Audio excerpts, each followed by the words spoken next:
Can y'all hear me? Mark, did you turn me on? All right, yeah. So he was telling me he wasn't going to turn me on because I was giving him a hard time back there, but I could just go off. We'll see what happens. Hey, I'm glad y'all are here. This is going to be a little bit different of a session than you've probably seen today. You notice I have no presentation. I have no slideshows. It's just me. So if you want to get up and run out now, I understand. I already chased one person off. So what we're going to be talking about today, is, like I said, is a little different. We're going to talk about challenges, okay? Now, there's a couple rules. Anybody heard me speak before? Okay, couple. Do you remember the rules?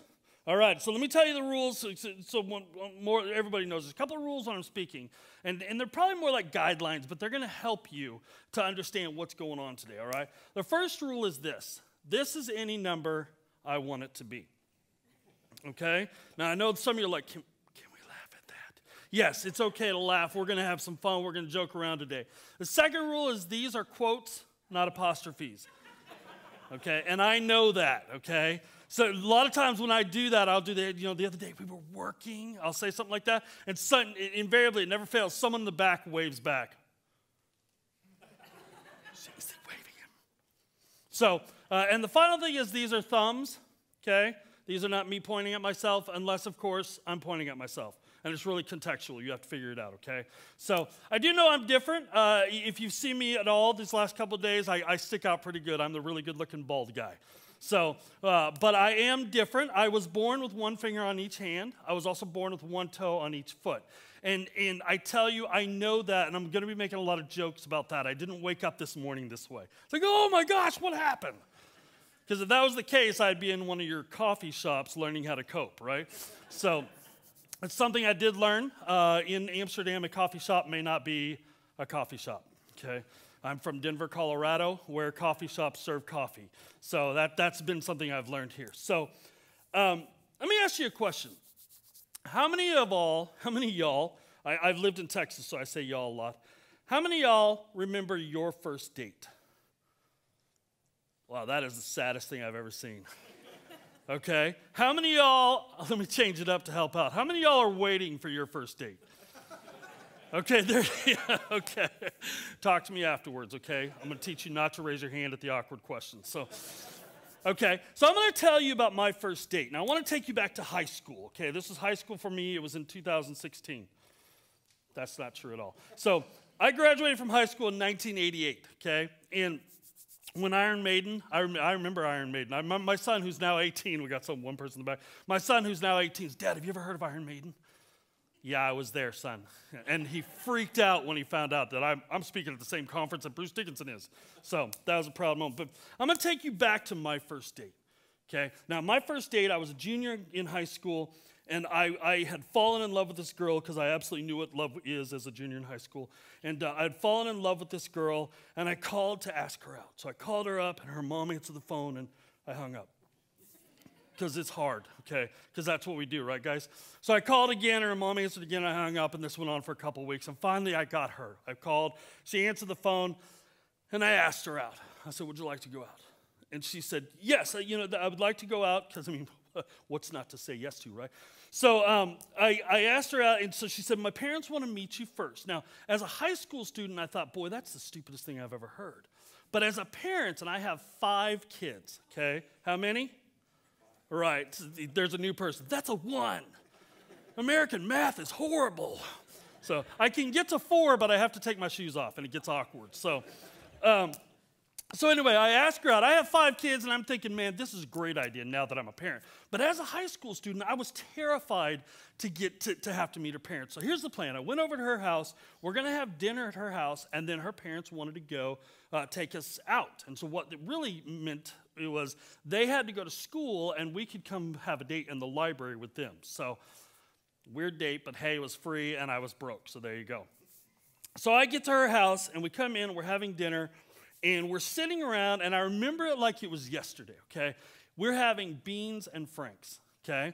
So it's a classic meal, classic American meal right there. And so we're having beans and franks, and they pass to me, or I've asked, I said, hey, can I have some more lemonade? Okay, so they passed to me the lemonade jug. Now, how many of y'all have ever heard of Tupperware? Okay, a couple of you. Okay, back in the 80s, Tupperware had a jug, and it gets better every time I tell the story, or bigger every time. It's like this big, okay? You know the one I'm talking about. It's got the little thing that pops open. So they hand it to me. Okay. So I go to, and of course it's full. So I go to pour the lemonade. Now, I'm looking, I'm like, have you seen me? You trust me? I would love to tell you, I spill a lot of things, and I would love to say it's because of my hands, but it's not. It's just I'm clumsy. That's just the way it is. And my wife would be here going, yeah, he's clumsy. So they hand me the lemonade. It's bigger even now. And I go to pour it, and I turn it upright, and it is like one of those slow-motion wave machines. Lemonade goes one way, and then at mass speed, it goes the other way. And I'm telling you, that lid didn't even try. That it looked, nope. And lemonade all over the table. Soaks everybody's meals. It's in the beans and franks and everything. Okay? And this is when I got 2 looks. Okay? I got 2 looks. The first look was from the dad, and I get it, because I have daughters now. And the look said, you are not good enough for my daughter. It's that look right there. Okay? Which probably isn't mean enough. As my girls get over it, it'll get meaner. Okay? The second look, and this is the one I want to talk about for a second. When you're different, okay, and I am different in many ways, and I have one finger. When you're different, people assume things about you. Because I have one finger, I'm also slow and deaf and mute and colorblind and all the things, okay? That's just the assumptions, right? So she looked at me, and I get this a lot, and she didn't actually say these words, but I hear in my head, and it's like, that's the saddest thing I've ever seen. That is so sad. Okay, that's what I heard. So, man, this date cannot get worse. Well, let me tell you, it did. So we go out, we go to the library, and her parents go to class. We go to the library, and her dad gets out of class first. He comes and gets us, and he says, hey, I'm going to take you over to Mary Coyle's Ice Cream. Now, this is in Phoenix, Arizona. Mary Coyle's is a big thing. In Phoenix, Arizona, where it's like 9 million degrees Celsius or Fahrenheit, it doesn't matter. It's really hot. Ice cream's a big deal. So he said, I'm going to take you to get some Mary Coyle's ice cream. So we're going to walk across the street. Now, I said it earlier, but I want to make it clear. My feet are just like my hands, okay? Except for it's not fingers, because that would be weird. How are you? You know, I have 1 toe on each foot, okay? So my balance is not the best, okay? So something to know about me is when I run and I have to slow down. I can't just stop, because if I just stop, I will lay out flat, and then I blame everybody around me. It's not a pretty sight. So we're going to the ice cream shop, and it's our first date. She's got her arm in mine. I've got the swagger going on, you know. It didn't look any better then. And we get to the street, and we're going to cross the street, and she's still got her arm in mine. So there's cars going this way, but there's none going that way, okay? So we're going to run to the median, okay? And actually, they were going this way, not this way. Apparently, I was in London for the moment. And we're going to run to the median, okay? So she's got her arm in mine. We run, and I have no room to slow down. So you know what I did? I stopped. And here's where I learned about the scientific theory of the transfer of energy. And I threw her in front of an oncoming car. Laid her out flat. Car's locking up. Her dad's like, oh, but that's not what he yelled. What he yelled was much more explicit. And here she is laid out, and I'm like, look, I'm standing. I didn't have to slow down. Nobody was impressed by that, okay? It's timing. It's all about timing. So anyway, I help her up. We didn't get the ice cream. We went back to the car. Mom meets us at the car. Dad tells her, in what I think are rude terms, what happens, and I get the look from her. It's the saddest thing I've ever seen. What's wrong with you? It's sad. So we get in the car. I sit behind the dad because he can't reach me. You know what I'm talking about. Okay, anybody who's been a kid who's, I will spank you. So I sat behind him. We go home, and I think if I can just leave, everything will be all right. If I can just get out of here. So we get home. Now, in this time, my dad was a high school teacher, so we had no money. You know what I mean? My mom was a minister of music. We had no money. But my dad had his midlife crisis truck, and this is important to the story. His truck was, anybody, you know the drink Mountain Dew? Anybody know that one? Okay. Well, it's a weird, pukey looking green color. That was the color of his truck. Yeah, it's like, I was a ladies' man in my dad's truck. Hey, what's up? It's not mine.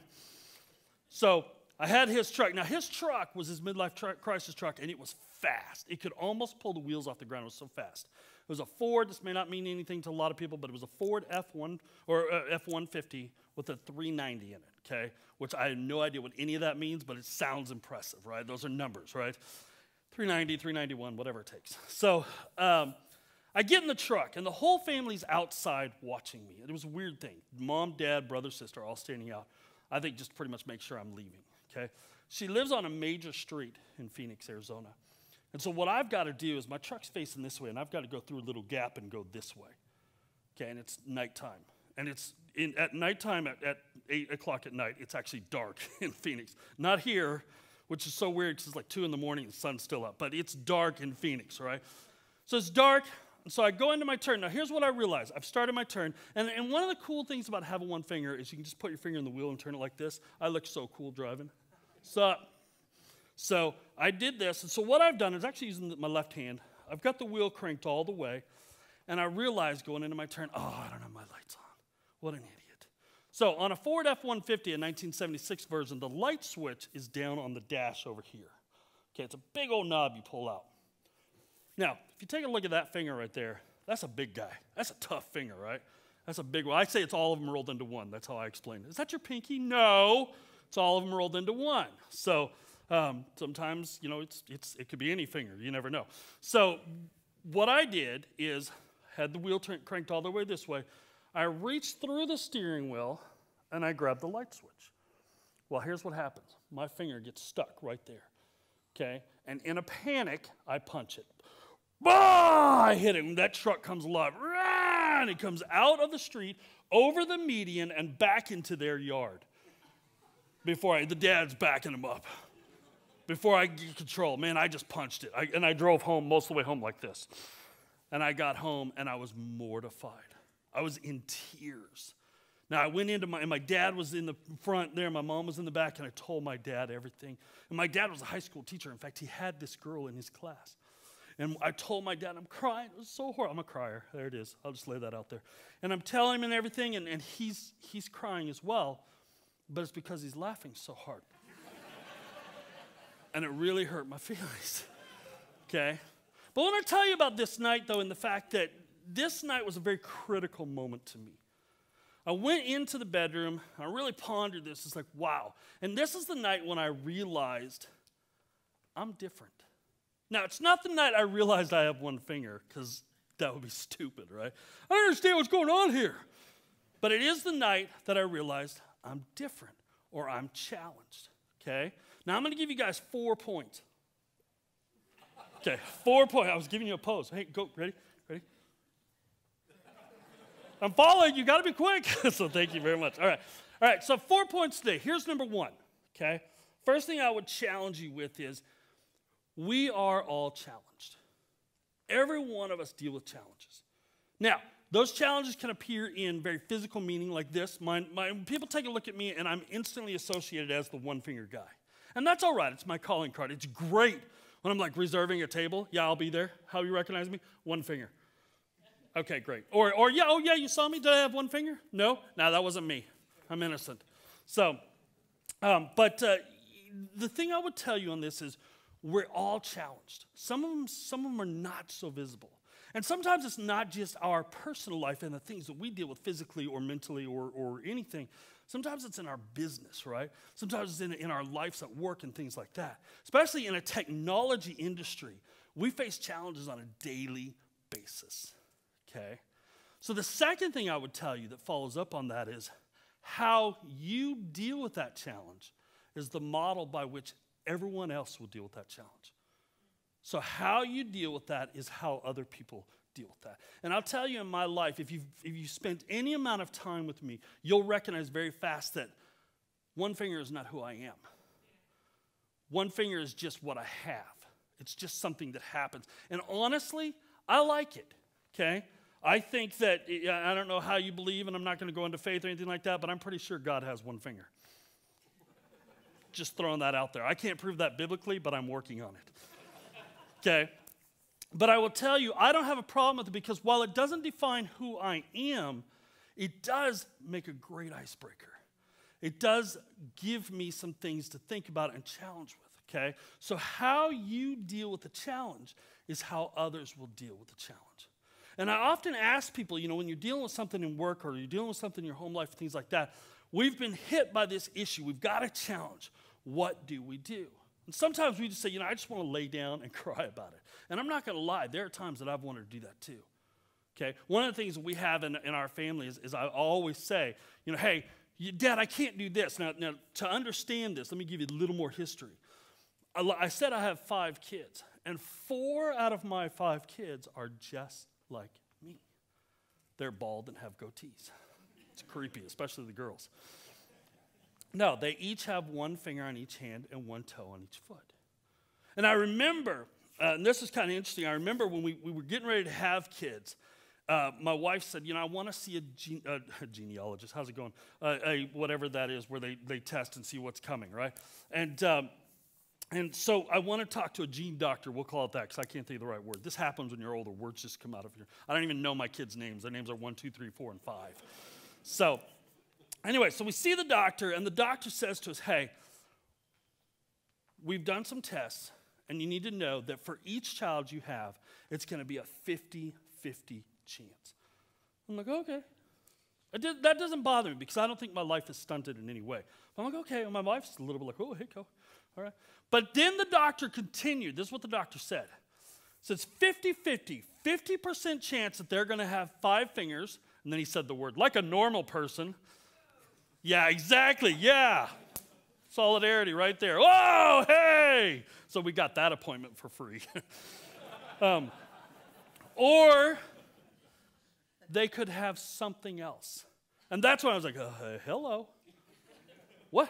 He goes, yeah. It could be 1 finger. It could be 2 fingers. It could be 3 fingers. And I'm not going to lie. At that point, I went, ew.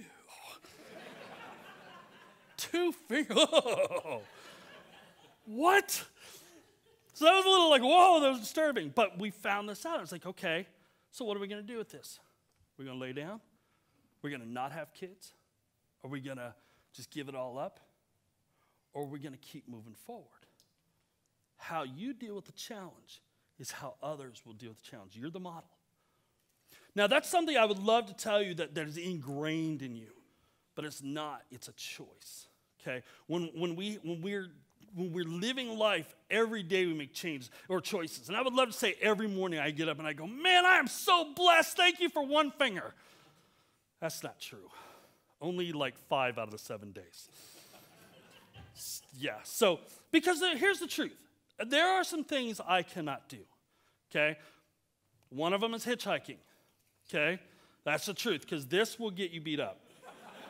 There's no way around this, okay? This will get... Even with the smile. And people always said, are you flipping me off? I said, am I smiling?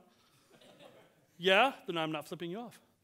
But if I'm not smiling, there's a good chance I'm flipping you off. Or I'm hitchhiking, okay? I'm never going to do pull-ups well. But honest to God, who wants to do pull-ups? Right? Yeah, exactly. I'm never going to play a saxophone well. It's just those 2 notes. That's it. Or flute or clarinet or whatever. But I am a drummer. And I know a lot of you are looking at me and going, come on. Yeah, I am a drummer. I went through college on a scholarship playing drums. Here's what I found out. I am a phenomenal drummer for 1 finger. But I'm fairly average when it comes to just drumming. And nobody's going to pay me to do that. But I would love to tell you that this is something that we say, okay, I'm happy, this works, thank you, it's always great. But it's not. It's a choice that we make daily. And this goes with all the challenges that we face, be it work, be it local, whatever. And you guys have the same kind of things. So in the morning when we get up, it's like, okay, what's today going to look like? And a lot of times we think we have no control over that. And there are things we have no control over. That's true.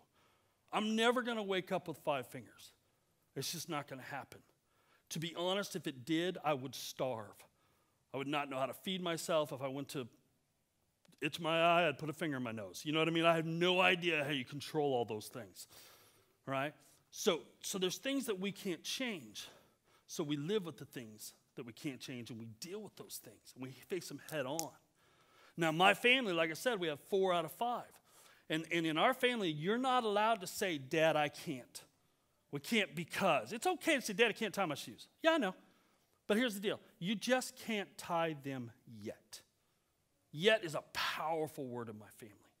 Because here's the deal. When you're working on something, when you don't succeed and you don't succeed and you don't succeed, it's because you haven't succeeded yet. And I know that sounds silly. It's like, that's really deep. But that's the truth. And we push our kids. We're not ones, we don't let our kids say, I can't because. We force them to learn how to do things. Because here's the reality. They're going to live in a world that's not going to tie their shoes for them. It's not going to button their pants for them. There's a thing in the U.S., I don't know if they had them here, the button-fly Levi's. Yeah, the button-fly Levi's, worst thing that ever happened to me. There's nothing more embarrassing than going, hey, man, can you help a friend out? I'm in a bad way, and I can't unbutton these. Those were rough, but we learned how to do it. Now, it's interesting. For each and every person, it's a personal choice. I would love to tell my kids, this is how you're going to think, this is how you're going to react, this is how it's going to work. But that's not the way life is. You'd love to tell your employees, this is the way it is. But people have to buy in. People have to make a decision, don't they?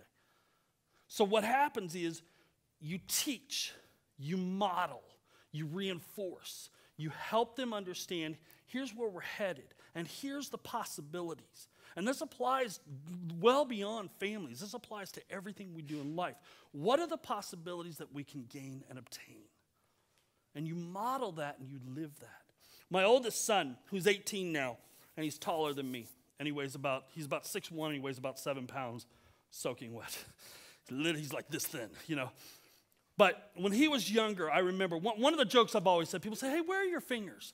And just without even thinking, I was, oh, they're at home in a box in the freezer.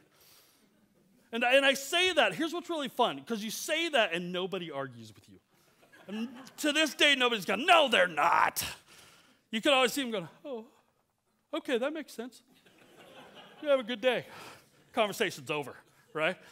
So my son, we're driving along, we're in the truck. My youngest son's in his car seat. They're both in car seats. I have a 5- and 3-year-old at the time. And my son says, hey, Dad, where are my fingers? And man, it's muscle memory. At home in a box, in a freezer?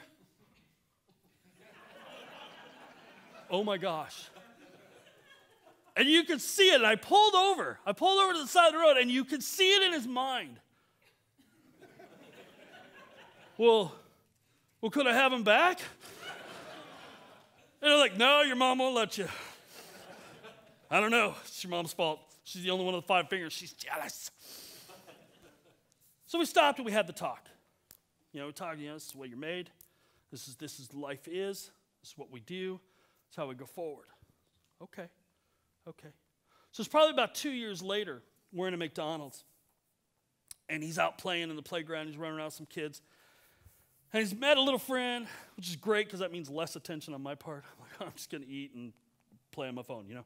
And so he and his friend are going around and stuff. And then I look. And next thing I know, the friend is in hysterics, crying and running off. I'm like, oh, no, what happened? Was he hurt? Oh, my gosh. Oh. So I go over and I get Noah. I said, Noah, what happened? Well, he asked me where my fingers were. Now, you guys are quicker than I am. I'm like, well, what'd you say? I said at home in a box in the freezer with my dad's. I'm like, all right, let me go take care of this. So I go talk to the dad, and I was expecting the look. You know the look I'm talking about? That's the saddest thing I've ever seen. But that's not what I got. I got, what is wrong with you people? Get away. So I explained to them that they're not really at home in a box. We threw them away. They don't keep. My second son, he's 16 years old. He's 6'2", like me. And he's about 200 pounds. He's built like a tank. And he doesn't carry it here like me. I think this is more convenient. He carries it here in arms. Literally like this. Football coach loves him. Again, you wait for them to decide. You watch your kids. You model, you reinforce, you train, you teach possibilities. You're positive about it. You explain to them. But they have to decide. And in watching my son, my oldest son, tell another kid his fingers are at home in a box while morbid and took some follow-up and explaining, tells me, hey, he's coping with this. He's moving forward with this. So my second son, we were out, I kind of saw this in him when he was about 8 or 9. We were out trick-or-treating. Now, I got to preface this. Jake, it's my second son, Jake is weird. And if Jake were right here, he'd go, yeah, I'm weird. Yeah, he's right. He's not lying. I'm not being mean to Jake right now, but I will be at some point. But Jake is weird. That's just who he is. He walks to the beat of, I don't even know if it's another drummer. It's another planet with a drummer on it. I mean, he's just a strange kid. He's smart as a whip. The school called us in and said, look, here's your average kid, okay? Okay, it's not me. So here's your average kid. Here's the top of our scale. Here's your kid. He's smart, but he has not 1 ounce of common sense. I'm like, I knew that.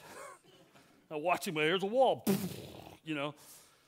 But Jake thinks differently. So we were out trick-or-treating in Colorado. It could be freezing. It could be somewhat freezing. You never know. So your costumes go over your warm jackets, whatever. This night it happened to be kind of warm.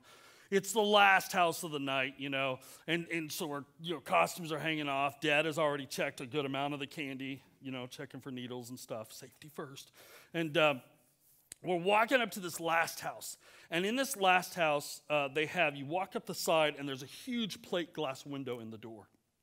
And it was like a dream house. It was kind of weird. So we walk up, and we can see in the window, and Jake rings the doorbell. And these 2 little girls, they're little twin girls, maybe 5, 6 years old. They come out. They're skipping. There's like little sprinkles coming off them. The mom's following them. I mean, it's literally like a little fantasy house. Like, whoa, this is weird. It's not what our house looks like.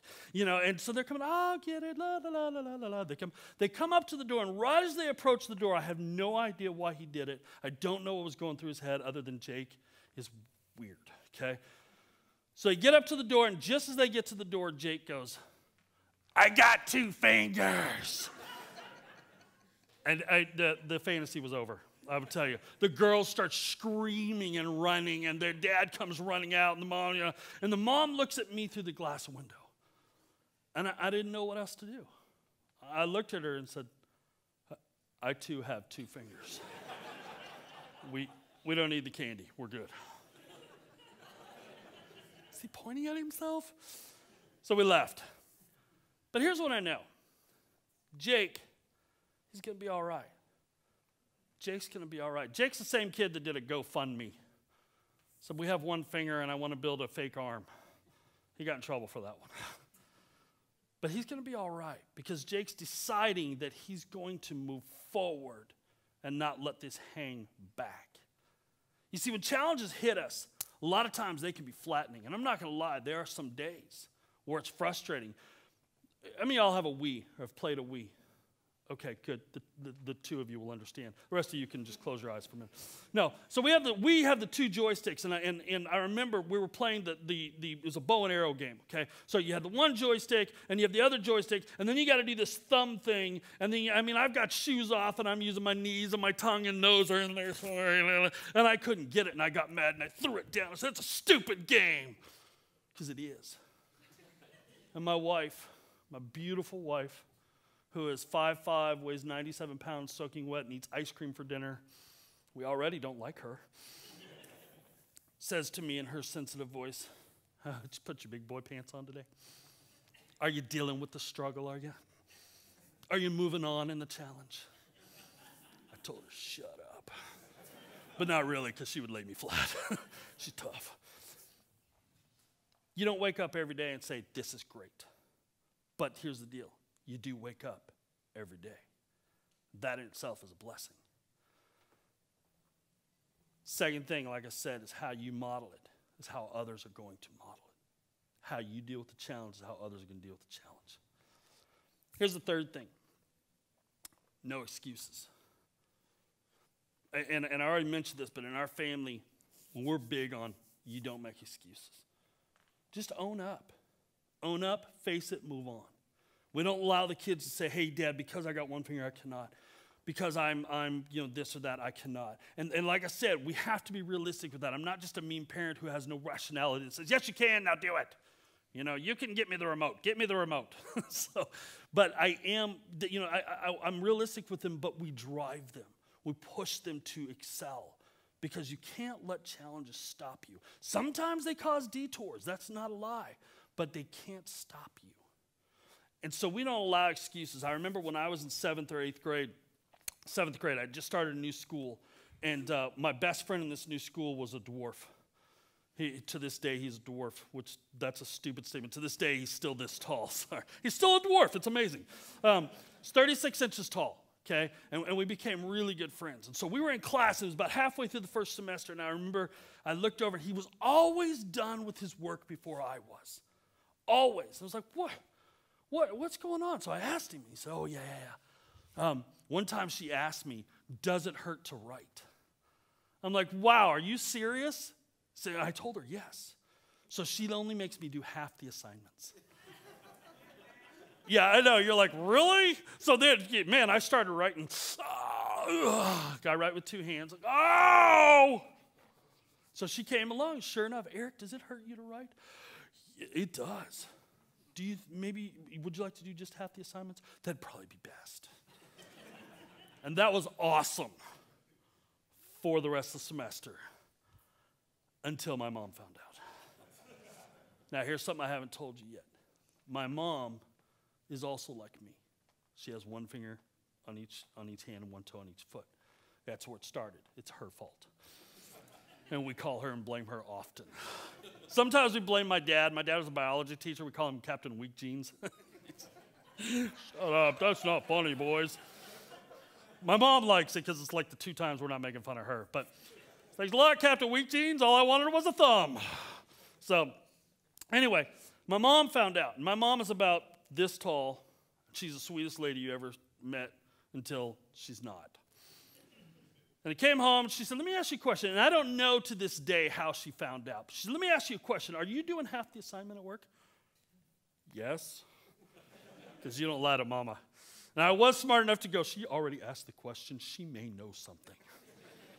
Okay, and as a parent, you know, generally we ask questions we already know the answer to, right? As a kid, you may not know that, so don't tell your parents I told you.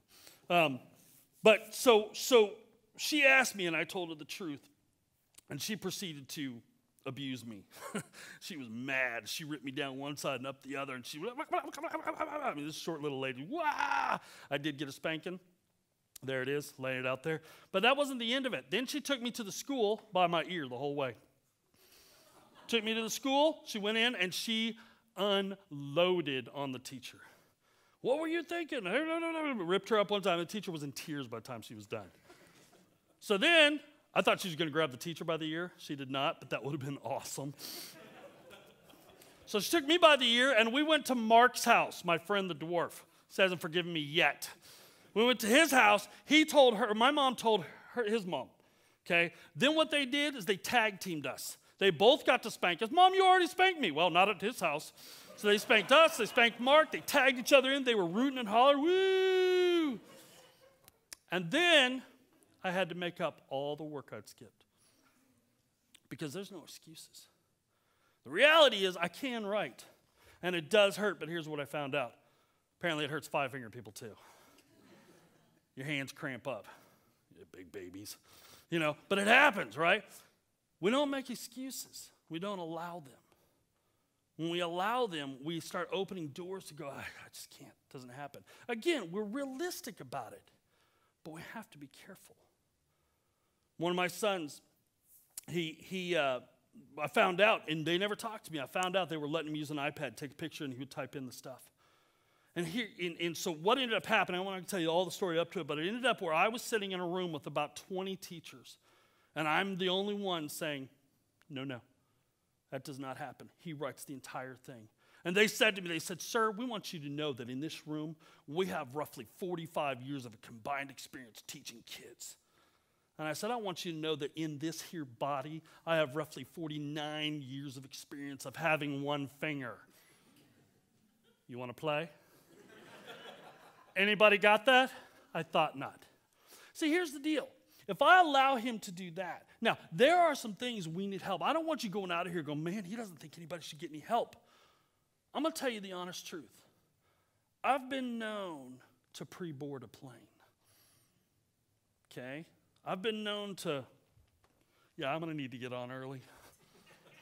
I was telling Maria earlier tonight, when I come into London Heathrow, you get into London Heathrow, you get into customs, and there's like 9 bazillion people in the regular line, and there's like 2 people in the handicap line. And the rule in our house is we're not handicapped. We don't have handicap parking. We don't have a handicap anything. When we come into London Heathrow, we are handicapped.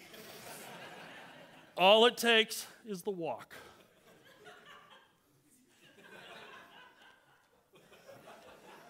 It works. And I don't feel bad about that. I'm not keeping any of you from getting in any faster. You're stuck in that line either way. Okay, so no apologies. Okay? But we don't make excuses. So what I told this group, I said, here's the deal. I asked them, I said, if one of your 5-fingered kids can't finish the assignment on time, what do? They finish it in recess. So I guarantee you make him sit in recess maybe a week, he'll finish it on time. Sure enough, I was right. We have to have expectations of success. We don't make excuses. When we make expectations of failure and we make excuses, you are then handicapping people. Expect success first and then deal with the failures. I really challenge you to do that. Don't immediately assume there's going to be failure there. So the third thing, again, I'll tell you is no excuses. So here's the fourth thing. And I believe this with all my heart, and if you spent any time with me, hopefully you figure that out. I believe that we should have fun. I encourage you, have fun. I make one-finger jokes all the time, and like I told you in the rules, maybe I did or maybe I didn't in this one, if that makes you uncomfortable, you're going to be uncomfortable. And I'm all right with that. Sometimes we make people uncomfortable. In 1984, I started in high school. My brother was finishing high school, and I was starting high school. And the high school we went to, our marching band was pretty big. Yeah, I was a marching band. You're like, that's the full package. You were a band member? Yes, I was. And I did drama. But I'm taken, sorry. So my brother was a all-state trombone player. You're like, well, okay. You know the difference? Well, I won't tell musician jokes at the moment. But I have them, though, so hit me later. So, but my brother also is like me. Okay, there's a whole lot of us anymore, and they're going to start making gloves for us. We don't have to wear socks in the snow. So, but my brother, he also has one finger on each hand, and one of his 2 kids do. So he's in high school, and they go to SeaWorld. Okay, it's a whole band, like 170 kids. They're going to SeaWorld. They're going to be there all day. Okay, they've been in California all week, and it's going to be a big party, and most importantly, all the counselors get to go rest while the kids are running around SeaWorld. Okay, it's a great day for them. So my brother goes in. And about an hour there, he decides to play a little joke. So he goes into the killer whale petting tank.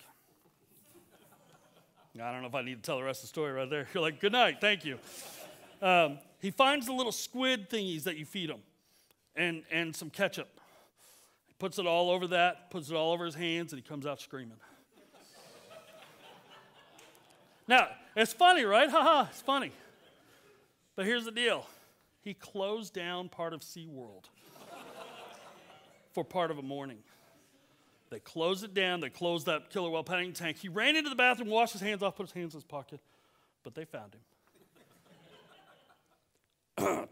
Will Thunderbird High School please meet at the front of SeaWorld? That was my high school. A whole band got kicked out. Yeah. That's funny, right? Have fun. Let me tell you, you want to have some fun? Close down SeaWorld. We make a lot of jokes. We have a good time. It's funny. I always like to watch how people react, okay? When I reach out to shake a hand, there's several handshakes that really stick out. And if you've done one of these, I'm not offended, unless I am, and you have to choose. But it's always funny. So there's the finger. That's weird. The finger shake. So I reach out, and someone will be like, hey, how are you? Okay. And then there's the slide up the arm. Hey, how are you? Oh, hey, how are you, buddy? How you doing, buddy? That's okay. I like to do that. Sometimes I go into stores like this and just wait. Hey, how are you? Whoa! I literally had a guy, car dealer, scream and yell and cuss. Like, man, you poker face, dude. That was good. You have fun. In life, we deal with a lot of things. And if you can't laugh, if you can't have fun, if you can't face that challenge head on and laugh at it sometimes, not every time, there are times you want to cry. You got to have fun. That's just critical. I remember when going back here a second, I'm going to tell this real quick. I remember when my oldest son was born and when we did this test, and I was okay with it. But when he was actually born, I struggled. That was one of those times where I went, this isn't cool at all. Because he had one finger just like me, and I was terrified that he would come to me one day and go, Dad, I don't know why I'm like this, but this sucks. Just the other day, I'm not going to kid you, I'm going to make it weak here for a minute. My 6-year-old daughter, again, like me, she's the only girl like that, except for my mom. And we're in a shoe store, and finding shoes for us is terribly hard, really hard. And especially for girls, and we were in a store that had a bunch of shoes on sale, because my wife only buys things on sale. It's like, I don't want 7 boxes of Cheerios. They were on sale. And we sat down, and we couldn't find any shoes for her. And my second oldest, my 8-year-old daughter, she has normal fingers, and she could find shoes. And my daughter sat in my lap and cried. Dad, I hate being this way. I hate it. And I said, and that's not when, and I couldn't make the joke. Well, they're in a box in a freezer. Kid, that's not funny, Dad. It was a little funny. When you're older, that'll be funny. And so at each section in life, and each phase in life, we choose. And for her, I have to model that it's okay. I have to model that it's going to be something that you can work with and that you can survive and even have fun. Because that's what, life is meant to be that way. And it's not always easy. And so here's my challenge to you as we wrap up. I don't know what your challenges are. Actually, I do. I got a list in my pocket. My wife can pull out a list on me. A lot of challenges, and I guarantee you my one finger is at the bottom of the list. Worst issues. I don't know what your challenges are, and you may say to me, and you'd probably be right, Eric, you don't understand what I'm dealing with, because you're right, I don't. But here's what I do know. That each of us are challenged in how we deal with it, or how other people are going to deal with it. And by sitting down and quitting, it doesn't take us anywhere. There are no victories if there is no trying. And as you're doing that, don't make excuses. Don't come to people and go, look, I'm sorry I can't because this is, you go for it. And if you fail, then you go, yep, I failed, but I'm going to try again. Unless it's pull-ups. We don't want to do that anyway. And hitchhiking get you beat up. And the last thing is you got to have fun. You got to take it and you go, you know what? It is what it is. And that's the big mantra in my family. It is what it is. And it will not be what it is not. I'm very deep. I should write this down. Needle pointer and pillow. It is what it is, and it will not be what it is not. So I'm going to deal with what is, not what I wish or what could be, but what is and what are the possibilities. And I challenge you as you go through the rest of the day, when we're dealing with technology, when we're dealing with family life, when we're dealing with all the challenges that we deal with, work with what is, but look to the possibilities. And it works. It's not always easy, but you do move forward. Guys, I thank you for taking time to listen to me. I appreciate it. Thank you.